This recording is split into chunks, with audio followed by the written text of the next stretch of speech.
not tell them to do that.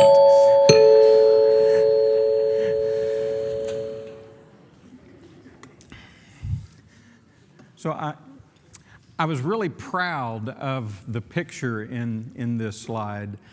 That was an AI thing that actually I thought turned out pretty well. But for some reason, when I exported to the PowerPoint, Romans didn't work very well. So I don't know what happened there. I don't have PowerPoint, so I can't actually test it before I send it. So sometimes it works and sometimes it doesn't. I will say also in regards to the picture, I was really happy with the picture, and then I got to thinking, okay, so this is supposed to be reminiscent of somebody writing a letter, and the background has the Colosseum, which of course is what you think of when you think of Rome, but it turns out that the Colosseum wasn't built until after Paul. But it makes you think the right thing, so we're going to go with it. We are studying this quarter Paul's epistle to the Romans. When somebody said, "What would you like to teach?" I thought, well, I was looking at Romans a while back. I thought that would be a good study, so I'll do Romans. And then as I got into it, I thought, man, this is going to be some tough material. So hang with me. I am not going to claim to be an expert in any of this. I've done a fair bit of reading, some things that were, hey, I never thought about it that way. I've got a couple of books that I've looked at, one of which, I'll be honest, kind of started off dry, but man, towards the end it gets really good. So I almost get the feeling that Romans does that, to be honest. So today I'm planning on doing an introduction, so I'll be talking probably more than I want to, definitely more than I want to. If you happen to have some knowledge and want to volunteer something, then feel free, because that will make it more interesting.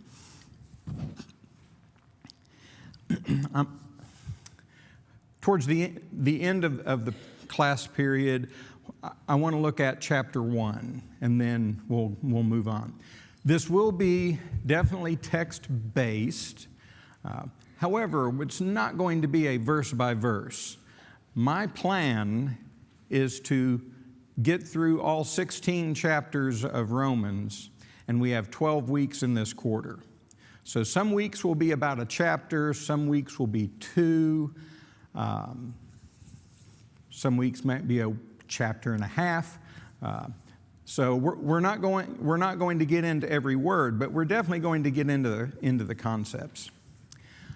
I'm going to ask you to do something with me that is a little unusual. Haven't done this since I don't know when, as far as age-wise.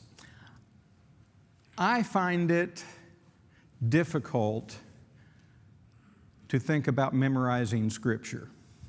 So I'm going to try to have a memory verse for every week that I'm going to be working on. Some of them will be familiar, some of them are not, and I'm going to challenge you to memorize them with me. Some of them you'll look at and you'll know, and in about 8 seconds, you'll not only remember it, you might even be able to complete it for me. So not all of them will be difficult. I don't know what they all are yet, so some of them may be unfamiliar. In regard to that, since this is the first week and I didn't give you one leading up to this, we're going to have 2 this week. Well, I'm getting a battery.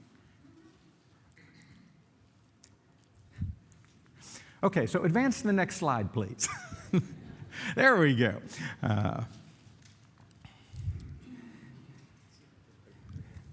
Thank you.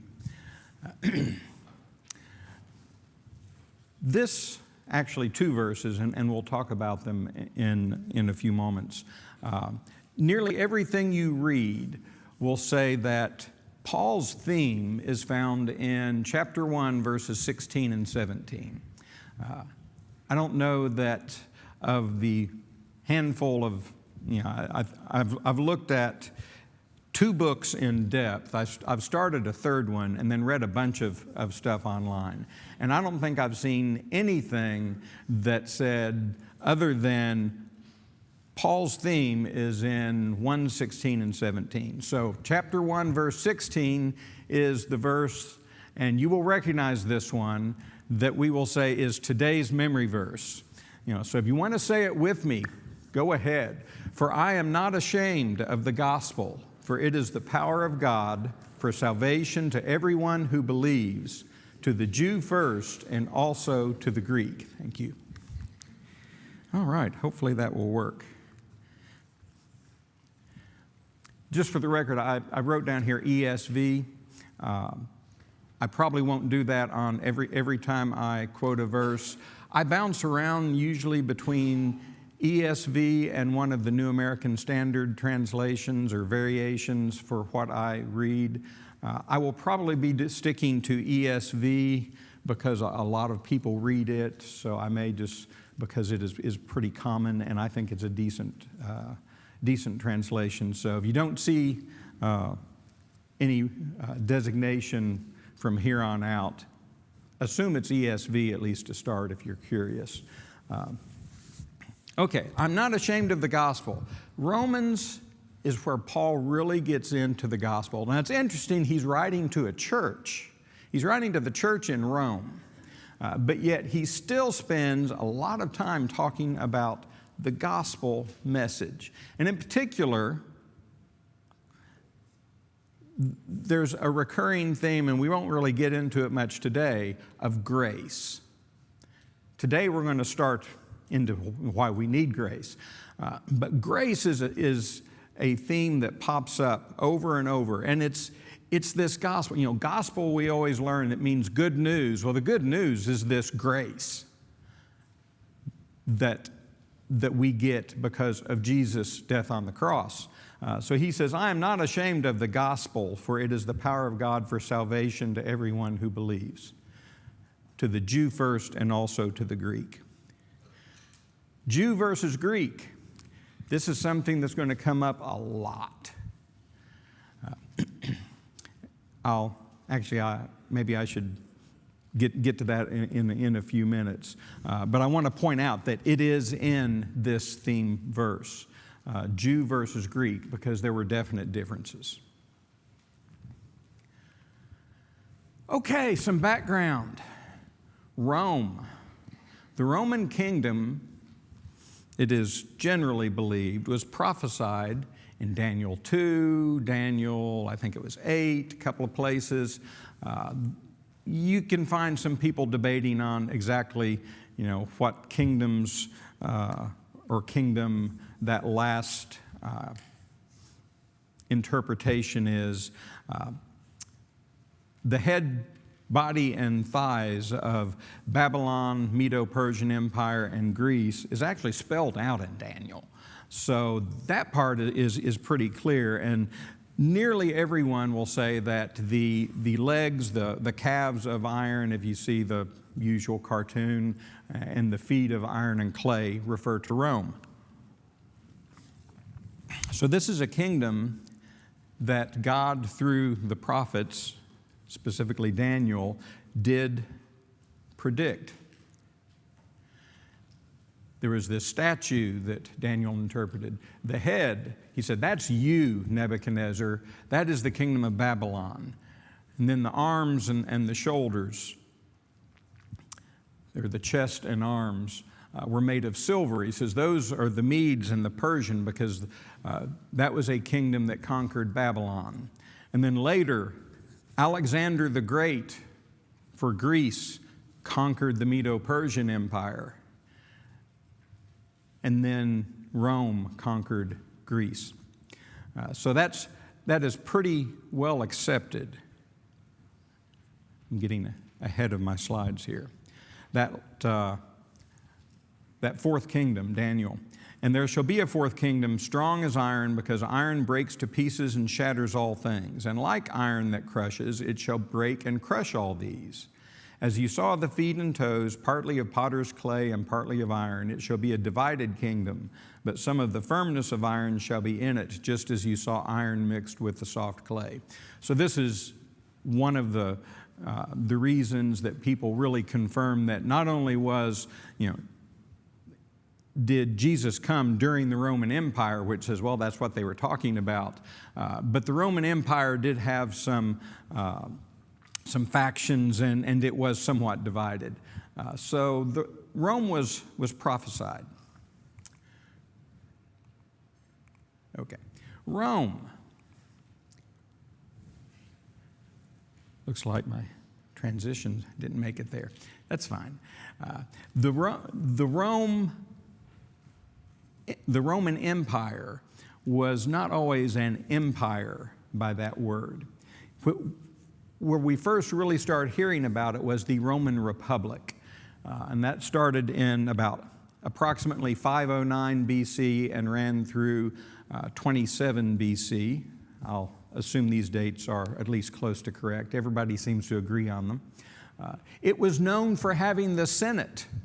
It was this, I started to say democracy. It was a republic where representatives would come and they would vote. When you hear about Julius Caesar, that was during the end of the Roman Republic. We think about Julius Caesar, and probably what comes to most of our minds is Shakespeare. That era, talking about Caesar. He was assassinated in the famous line, "Et tu, Brute?" So Caesar was actually at the end of the Republic. He was not, actually, I always think of him as an emperor. He was not really an emperor. Right at the end, he was declared a ruler. Nobody I read actually said emperor, but he was declared to be a dictator, had all power. But it wasn't part of the empire as such. And that was one of the reasons for the assassination, or probably the primary reason, where people were trying to protect the republic from what would happen if there was an emperor. But he was assassinated. The empire was actually formed as a result. I believe it was a few years later. I didn't write down the numbers, but he was assassinated, I think, about 44 or 42 BC. So a few years later, his great-nephew, an heir by the name of Octavius, ascended to head Rome and turned the republic into an empire. He was declared an emperor, so he was the first emperor of the Roman Empire.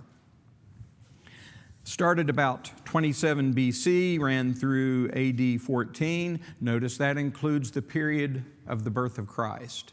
So that sets our time period. Oh, I was going to mention Julius Caesar. You remember, I mentioned Shakespeare. Antony and Cleopatra, also the same time period as Julius Caesar.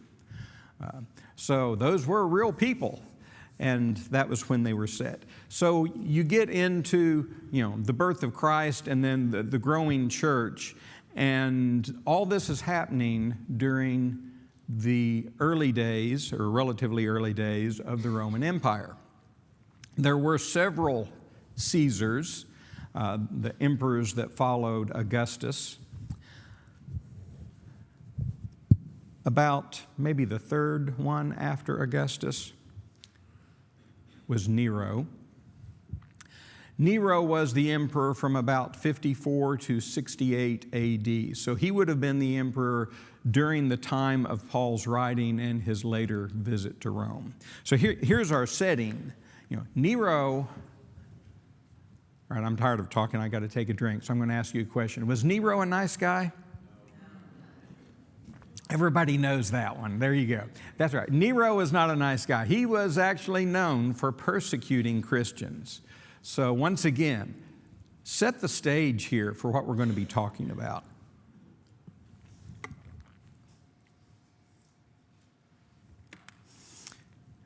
Okay, so the Roman culture and the religion. We talked about a lot of this recently. Mark did a good job studying 1 Corinthians. And I'll mention 1 Corinthians here in a moment. They had some things they were known for, not just the republic and then becoming an empire, but things that were associated with Rome. They adopted a wide range of gods, and a lot of these were incorporated from the lands they conquered. So they would conquer someone, and the gods there, first of all, they would let the people that worshiped those gods, continue to worship the gods, but then they would say, hey, maybe we'll do this too. So they kind of absorbed a lot of these. The most known, of course, what large kingdom did I say the Romans conquered? Your turn. Greece. So they incorporated those Greek gods. And we're familiar, and honestly, I will be quite honest, I have a hard time remembering which ones are the Roman gods and which ones are the Greek gods because they get used interchangeably sometimes. There's a lot of equivalence. Zeus for the Greeks was Jupiter for the Romans. Aphrodite for the Greeks was Venus for the Romans.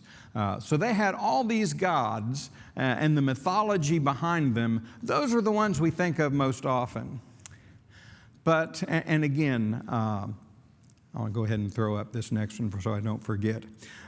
Nearly everything in their society was wrapped around the gods that they worshiped. If you were a metalsmith, there was a god of metalsmithing. Is that a noun? If you were, a fisherman, there was a god of the sea, Neptune or Poseidon, I guess. So everything they did was wrapped around that.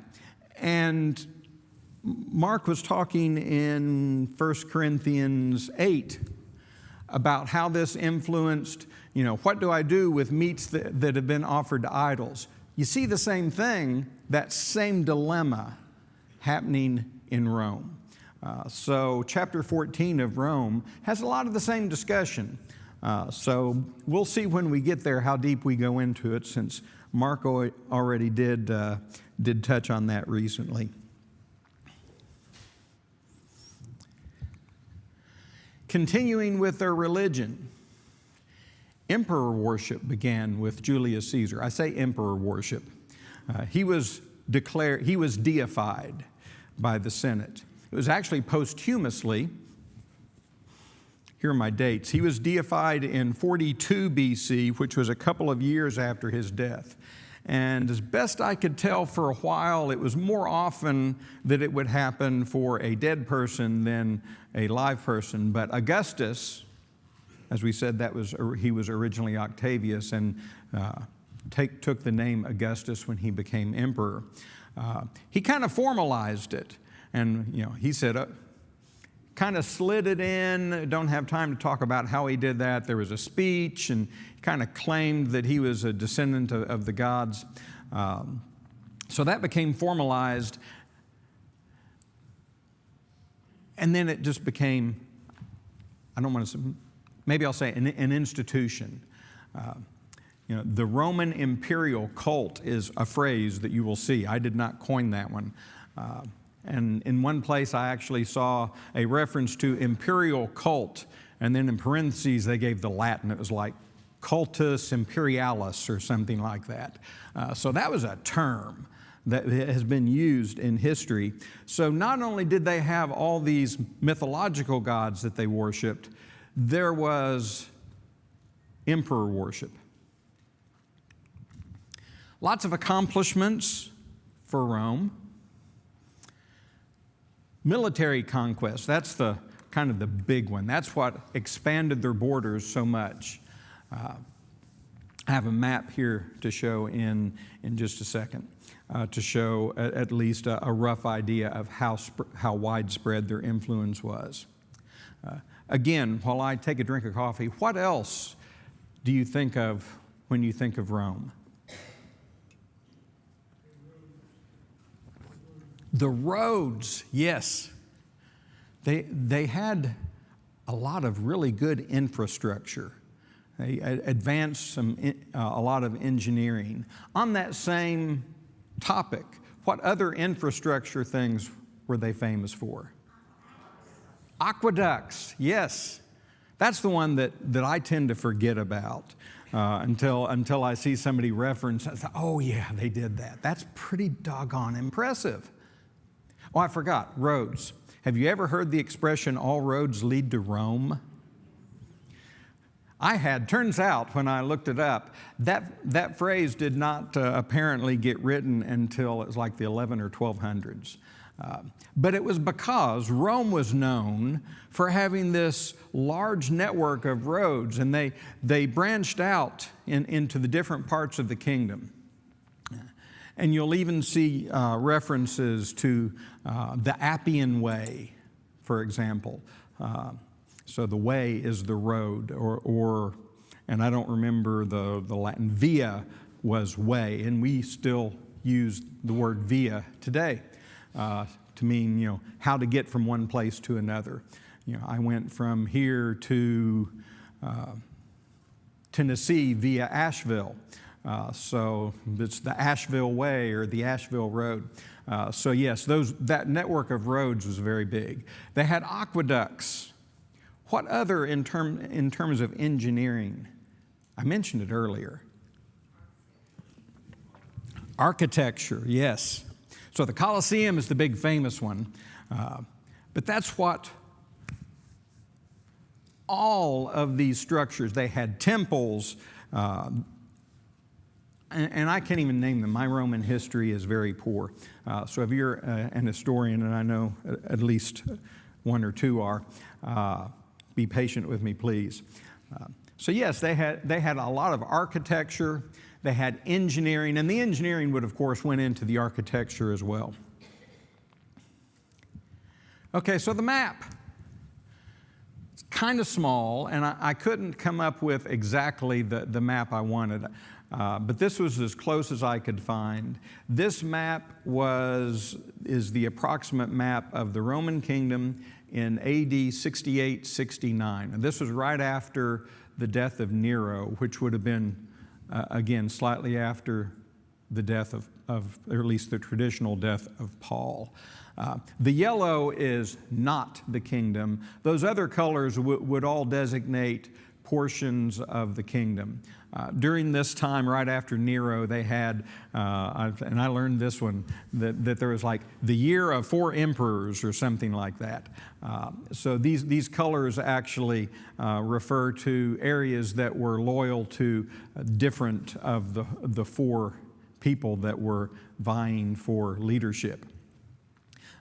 Not a very good map if you actually look at it, because the color key at the bottom doesn't match up really well with the colors on the map. So you get what you pay for. It was free on the internet. Nevertheless, those areas that are not yellow show that Italy is right in the middle. Everybody always says Italy is that boot. So Rome, Italy really wasn't in existence at the time, but Rome was in the middle of that boot, that's basically in the middle of the map, in red. So you have things from the east to the right, yes, that go as far as Palestine, Israel, and then going to the west as far as what would have been, I think, at that time more of a Britannia, Britain, Spain, Gaul. So go south, and you have the northern part of Africa across Egypt, and other areas. Again, my history is not good at that time period, but that is the extent. It was a wide area.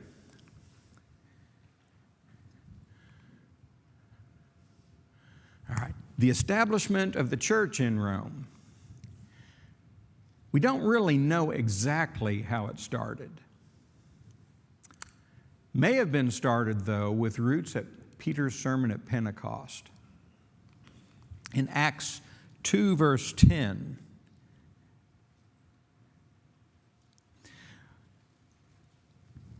in the listing of all the different peoples that were there for Pentecost. It says, everyone hears in our own language, Parthians and Medes and Elamites and residents of Mesopotamia, Judea and Cappadocia, Pontus and Asia, Phrygia and Pamphylia, Egypt and parts of Libya belonging to Cyrene, and visitors from Rome. It's pretty likely, or at least possible, that those visitors from Rome could have taken the message back to Rome. We know there's at least this potential here. Another little bit of history, and then I'm going to circle back to the people in the Roman Church. Claudius Caesar was one of those emperors between Augustus and Nero. He forced the Jews to leave Rome in about AD 49. Supposedly there was controversy, and the writings I saw reference, it was almost Christos, which we would have interpreted as Christ. I think that the I was an E. So the assumption is that it was just a slight error in identification, but they felt that the Jewish Christians there, or maybe I should say the Jews, were causing problems, probably because of some conflict between Jews and Gentiles, to be honest, as we'll see in Romans. So they threw all the Jews out of Rome. And we see that in Acts 18. So we'll get to Paul and where and approximately when he wrote the letter in just a second. But in Acts 18, when we're looking at Paul's journeys, beginning in verse 1, after this, Paul left Athens and went to Corinth. And he found a Jew named Aquila, a native of Pontus, recently come from Italy with his wife Priscilla, because Claudius had commanded all the Jews to leave Rome. And he went to see them, and because he was of the same trade, he stayed with them and worked, for they were tent makers by trade. So here you get, Aquila and Priscilla had come from, this says Italy. In Romans 16, to jump ahead, to the conclusion of our book,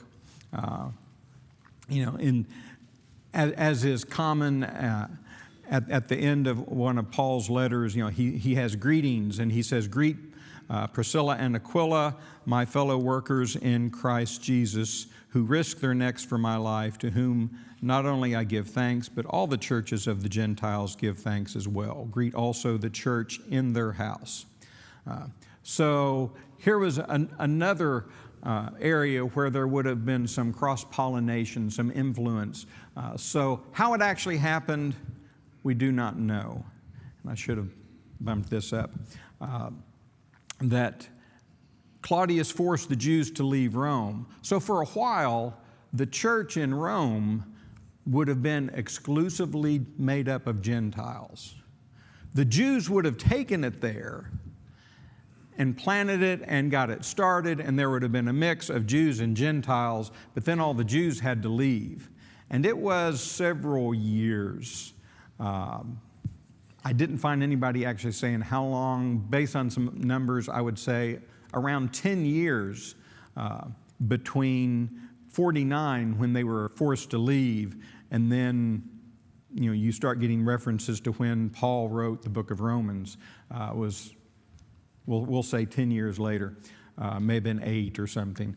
But it took some time for the Jews to come back. So once again, you have the Gentile Christians, so they get into habits and routines, and then the Jews come back and they may have some issues with them. Okay, Paul's timeline.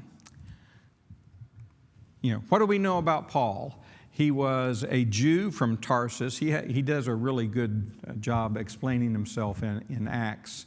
Educated in Jerusalem by Gamaliel. I didn't say here he was a Jew from Tarsus, but he was a Roman citizen because of because of where he was born and to whom. He was very zealous, and he persecuted Christians at the beginning. When we start seeing reference to him in the book of Acts, of course, he was known as Saul at that time. But he was very zealous. He met Jesus on the road to Damascus, and he became a believer. Not only did he become a believer, but he became a messenger. And I will mention that in the discussion where of his conversion and then the things after,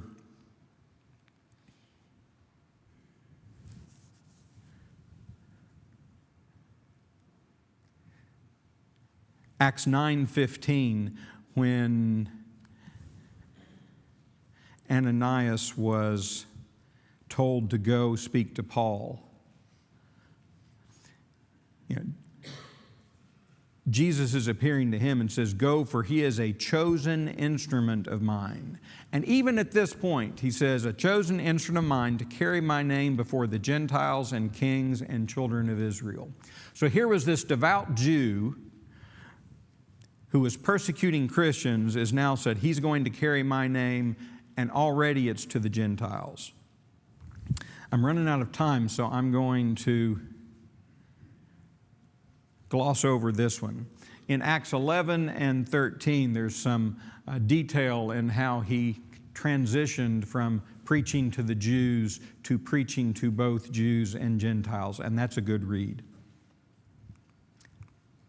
So most likely he wrote Romans near the end of his third missionary journey, either from Corinth or Cenchrea, which was about, I think, 6 miles or so from Corinth. So he had made the rounds, and if you look at some of the things he said and compare Acts and writings, he was going to take, there was a collection that had been taken up for the church in Jerusalem, and he was going to take that back to Jerusalem before he went to Rome. Now, didn't get to Rome the way he planned, so we'll skip a little bit of that because we're focusing on what he wrote to the Romans in preparation for his visit. But he does say to the Romans at the beginning of his letter that he had planned to visit them. So verses 10 and verses 13, asking somehow by God's will that I may now at last succeed in coming to you. And then in verse 13, I don't want you to be unaware that I've often intended to come to you, but thus far have been prevented. So here's Rome, here's Paul. Don't have a lot of time to do this, so I'm just going to breeze through it. We're going to talk about some concepts, some more than others. Sin is an important concept to understand for the book of Romans, especially these first few chapters. Righteousness, justification, grace, and faith are either concepts. Some of these are actual words that you see over and over. If I'd had time, I was going to have us talk for a couple of minutes on these, but we don't. One thing I do want you to do, though, this week, next week, we won't talk a lot about grace, but when we get into grace, I want you to try, what can I learn about this? We've got in our heads, I know I do, what we think grace is. Be open to maybe it being a little more than that, okay? Okay, so I already mentioned, maybe I'll slide past this one. Paul's theme is in Romans 16 and 17, I'm not ashamed of the gospel. And then he follows it in verse 17. For in it the righteousness of God is revealed from faith for faith. As it is written, the righteous shall live by faith. All right. So we've got about 5-6 minutes to look at the text. I was afraid this might happen. You never know how things are going to go. So we get into, after his introduction of Romans, which is not atypical for a letter from Paul, mentions he's been longing to go to Rome. He gives his theme, and then he gets into a discussion. The heading in this particular translation says, God's wrath on unrighteousness. And it starts off, the wrath of God is revealed from heaven against all ungodliness and unrighteousness of men. Who's being addressed here? If you look at these few verses, and first of all, remember that the chapters were put in later. We can't say chapter 1 is a standalone unit, so we're going to I'm going to reference here, you'll notice a little bit in chapter 2, and I hate that we have to stop where we do, because chapters 1, 2, and 3 really go together well. He starts off here in chapter 1, who's being addressed? Verses 19 and 20. He says, what can be known about God is plain to them because God has shown it to them. For his invisible attributes, namely his eternal power and divine nature, have been clearly perceived ever since the creation of the world in the things that have been made, so they are without excuse. So he's talking to people that their knowledge of God comes from observing the creation. In verse 23 and 24, he's talking to people that worshiped idols. It says they exchanged the glory of the immortal God for images, an image or an icon, an idol, and images resembling mortal man and birds and animals and creeping things. Does this sound anything like some of that religious pagan worship we were talking earlier about that Rome was known for? It does. And if you back up into verse 13, a little bit out of order, he's in his introduction, he's saying that, I'm wanting to come and that I may reap some harvest among you as well as among the rest of the Gentiles. So over and over you get these hints. He doesn't come explicitly out and say it, but there's this implication that he's talking about the Gentile portion of Rome and even the Gentile Christians. There's also some contrast when you get into chapter 2. That's why I said this is not standalone, where he talks about you who judge. And when you read in there, it implies that, you're comparing this with the law, the old law, and you're judging based on that. And there's a contrast. So that would also go towards written to the Gentile Christians.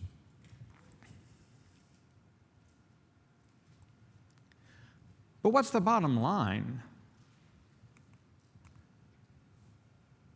Verse 18, already mentioned it. For the wrath of God is revealed from heaven against all ungodliness and unrighteousness of men. God's wrath is directed towards all the ungodly and unrighteous. And we're going to really get into that in the next couple of chapters. What's the response? When you think of God responding to unrighteousness, just overall from what we know and what we read, Bible stories, Old Testament history, how does God respond to unrighteousness? Does he reward it? Say again? I'm still... Punishment, thank you. He punishes it. This is a bad thing. Unrighteousness is basically opposite of God. God is righteous. So his wrath is against all the ungodly and unrighteous. In this case, it's really interesting. 3 times here, talking about the pagans, it says he gave them up. In verse 24, therefore God gave them up in the lust of their hearts to impurity. In verse 26, for this reason God gave them up to dishonorable passions. and verse 28. And since they did not see fit to acknowledge God, God gave them up to a debased mind to do what ought not to be done.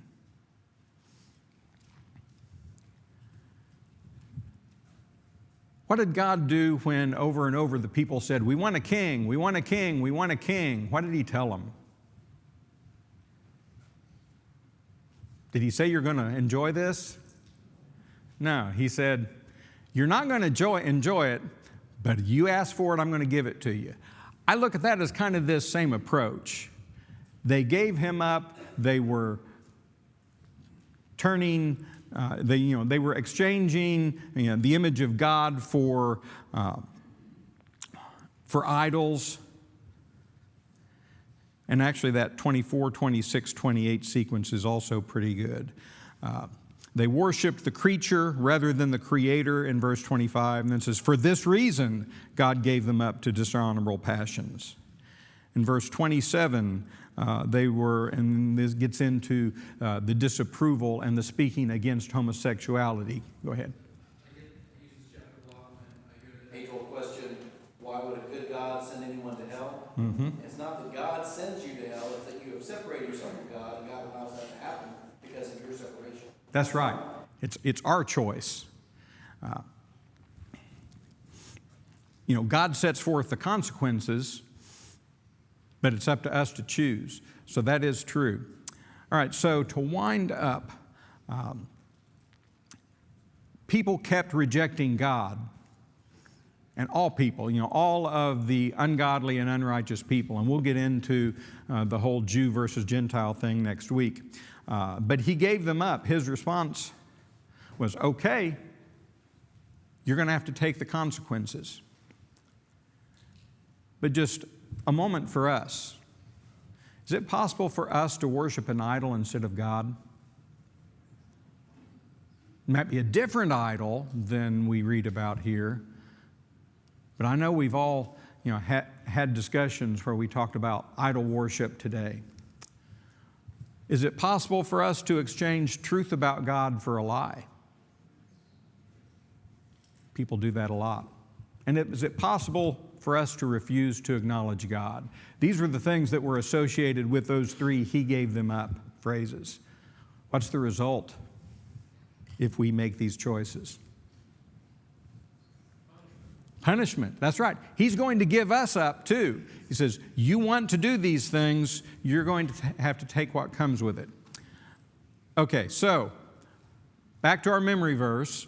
"For I am not ashamed of the gospel, for it is the power of God for salvation to everyone who believes, to the Jew first and also to the Greek." There will be a review next week. For next week, if you want to read chapters 2 and 3, that would be great. The memory verse for next week is going to be 3:23 and 24. This one is pretty familiar. "For all have sinned and fall short of the glory of God." That one we know because it's nice and short, 3:23. Let's add 24 to it. "And are justified by His grace as a gift through the redemption that is in Christ Jesus." All right, I'm out of time. Thank you. Hopefully we'll have more discussion next week since we're past the introduction.